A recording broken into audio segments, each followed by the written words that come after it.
Hannon of King's Clear. My lords, there's a scene in the Simpsons movie when the dysfunctional family arrives in Alaska and they're handed a wad of money, and the border guard says, here's $1,000, we give everyone in Alaska this in exchange for letting us destroy the environment.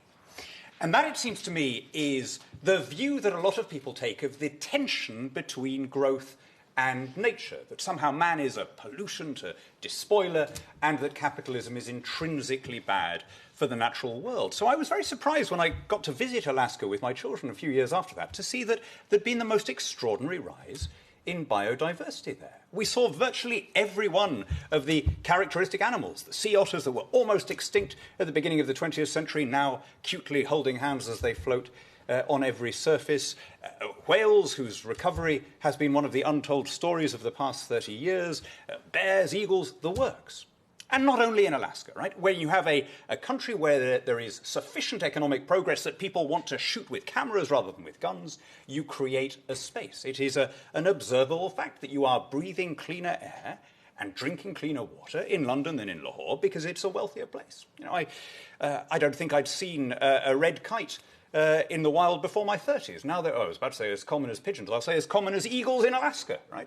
I'd never seen an otter until 5 years ago in the wild. I would have doubted my eyes, except you can hardly mistake an otter for anything else. The Thames was biologically dead in the 50s. Now you can fish salmon there. And the point I'm making is that economic growth creates a space, a luxury that poor and developing countries don't have, for environmental protection.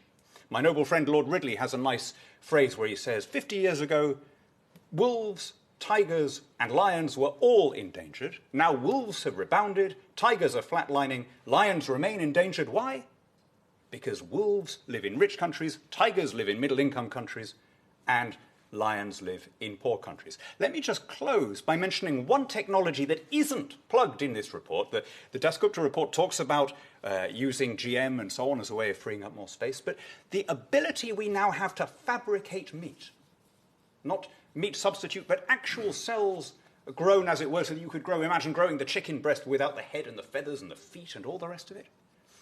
Think of how that will free up those ghost acres, those barren landscapes of which the noble lady, Baroness Boycott, spoke. Think of how that will free up the space we use for feed, growth and animals.